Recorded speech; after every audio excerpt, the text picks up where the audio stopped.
Assalamualaikum warahmatullahi wabarakatuh. Alhamdulillahirabbil alamin wassalatu wassalamu ala asrafil anbiya'i wal mursalin wa ala alihi washabihi ajma'in. Amma ba'du.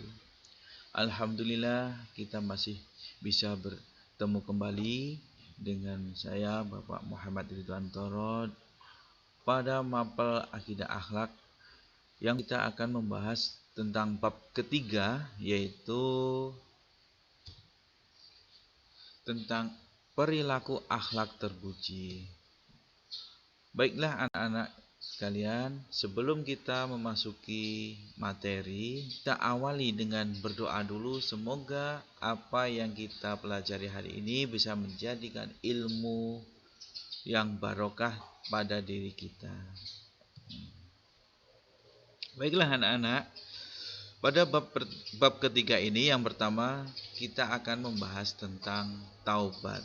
Apa pengertian taubat? Nah, di sini sudah diterangkan atau dijelaskan, taubat berasal dari kata taba, yatubu taubatan, yang artinya kembali atau menyesali perbuatan dosa yang telah dilakukan. Makna taubat secara syariat adalah meninggalkan perbuatan dosa karena kejelekannya dan menyesal atas kesalahannya serta bertekad untuk meninggalkan kebiasaan buruknya. Nah, itu semua adalah pengertian dari taubat.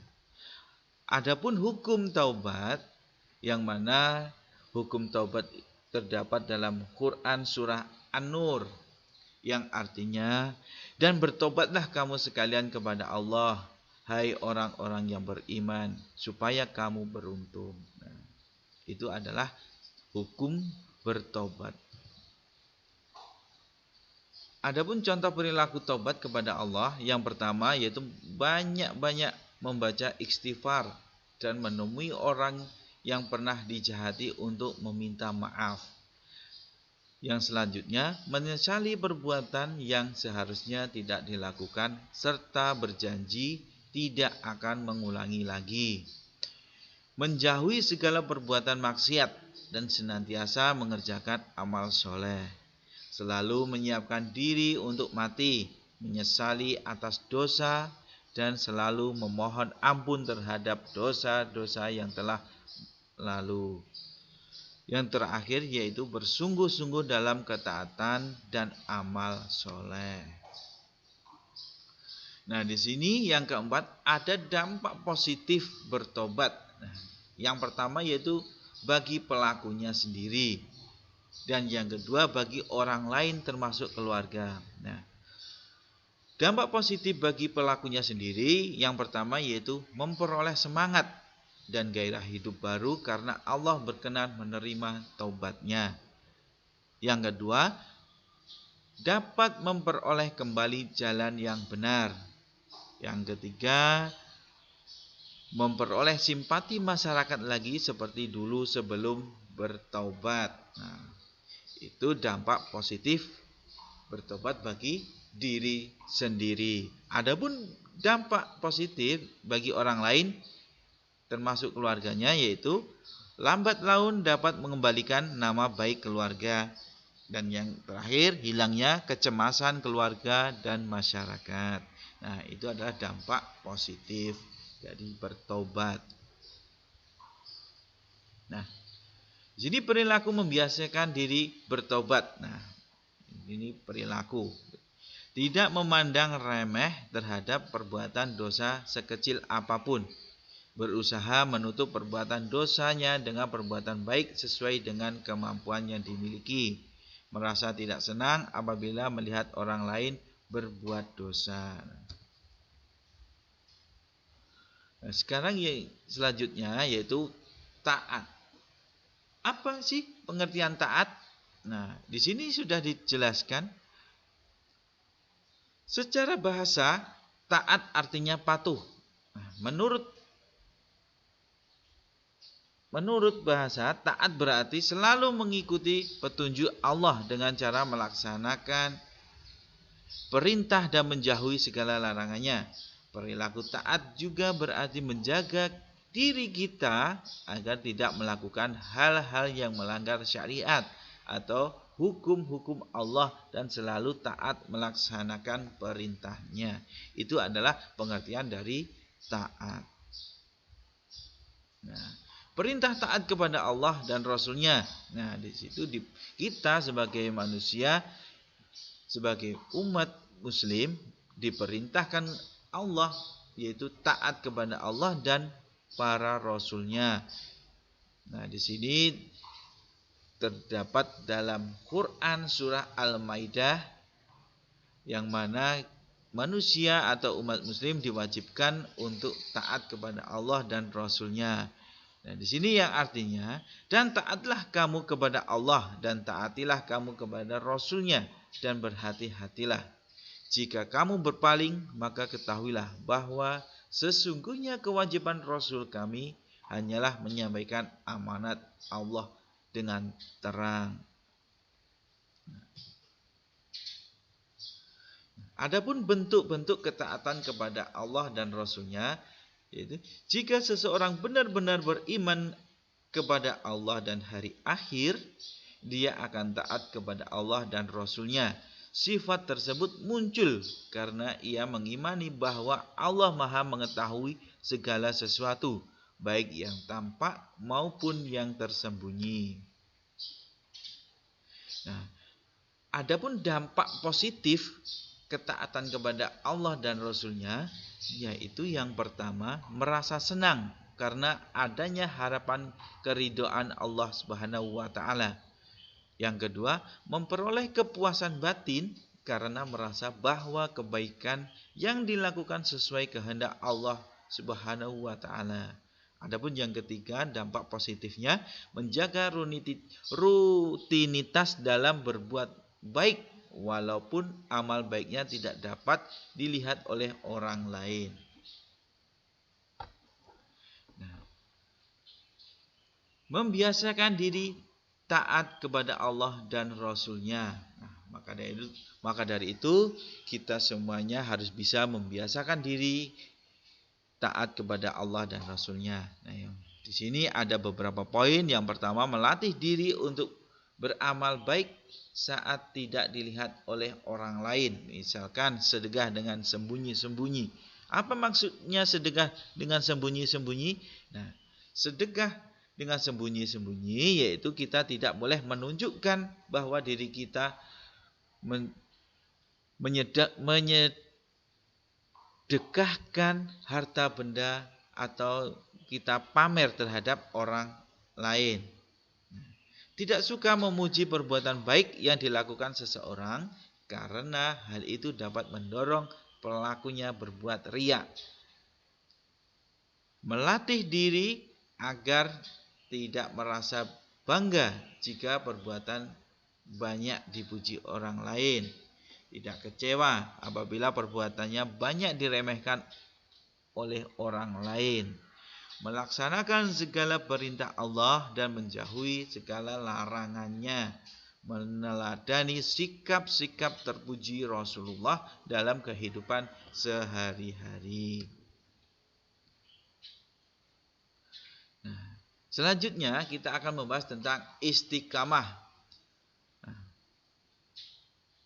Apa pengertian dari istiqamah? Nah, istiqamah menurut bahasa, istiqamah berarti tegak dan lurus serta tidak condong. Tegak dan lurus maksudnya yaitu menjalankan amal-amal soleh yang dituntunkan Allah dan Rasul-Nya serta menjauhi segala larangannya Allah dan Rasul-Nya.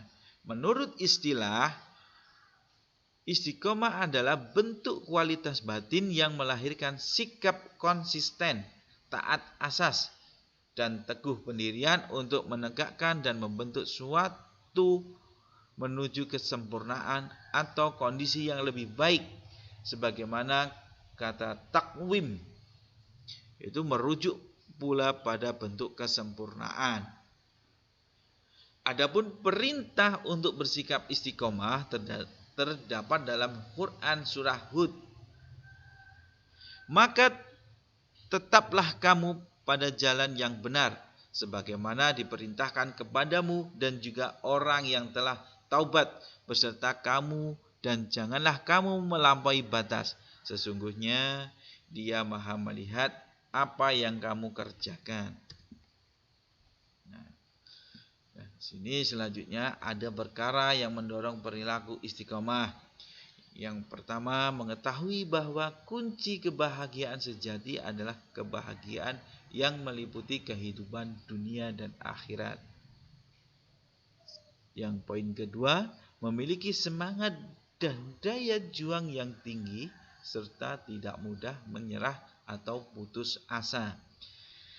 Memegang prinsip yang benar sesuai Al-Quran dan hadis. Ilmu pengetahuan yang cukup, melakukan usaha berkelanjutan, yakin kepada takdir dan janji Allah, berdoa dan bertawakal kepada Allah, senantiasa bersyukur dan ridho atas pemberian Allah. Adapun nilai-nilai positif tentang sikap istiqomah, yang pertama, dijauhkan oleh Allah dari rasa takut dan sedih sehingga dapat mengatasi rasa sedih yang menimpa. Tidak hanyut bahwa kesedihan dan tidak gentar dalam menghadapi kehidupan masa yang akan datang. Mendapatkan kesuksesan dalam kehidupan dunia karena dia tekun dan ulet, selalu sabar serta mendirikan sholat, akan selalu dilindungi oleh Allah. Yang selanjutnya yaitu kita akan membahas tentang ikhlas. Pengertian ikhlas. Ikhlas menurut bahasa adalah tulus hati, membersihkan hati dan memurnikan niat. Adapun menurut istilah, ikhlas adalah mengerjakan amal ibadah dengan niat hanya untuk mengharap ridho Allah semata sebagai tujuan untuk bertaubat taat kepadanya. Dari uraian tersebut dapat kita pahami bersama, ikhlas merupakan syarat mutlak diterima amal kita. Nah, di sini ada ciri-ciri. Ciri-ciri apa? Yaitu ciri-ciri orang yang ikhlas. Yang pertama, terjaga dari segala sesuatu yang diharamkan oleh Allah, baik sedang bersama orang lain maupun sendiri. Yang kedua, ciri-cirinya senantiasa beramal di jalan Allah, baik dalam keadaan sendiri maupun bersama orang lain, baik ada pujian maupun celaan. Nah, selanjutnya, dampak positif dan manfaat beramal secara ikhlas. Nah, dampak positifnya apa? Dampak positif beramal secara ikhlas yakni, pertama, melatih diri agar tidak merasa bangga jika berbuat baik banyak dipuji oleh orang lain. Dampak positif selanjutnya yaitu dapat menjaga keistiqomahan dan kerutinan dalam berbuat baik meskipun amal baiknya tidak terlihat oleh manusia. Nah, itu adalah dampak positifnya beramal secara ikhlas. Adapun manfaat beramal secara ikhlas, yang pertama, membuat hidup menjadi tenang dan tentram. Yang kedua, amal ibadahnya akan diterima oleh Allah. Yang ketiga, dibukakan pintu ampunan dan dihapusnya dosa serta dijauhkan dari api neraka. Yang terakhir, diangkat derajatnya dan martabat oleh Allah Subhanahu wa ta'ala. Oke, terima kasih. Itu materi bab 3. Semoga anak-anak bisa memahami apa yang Bapak sampaikan tadi. Kurang lebihnya Bapak mohon maaf. Wabillahi taufiq wal hidayah. Assalamualaikum warahmatullahi wabarakatuh.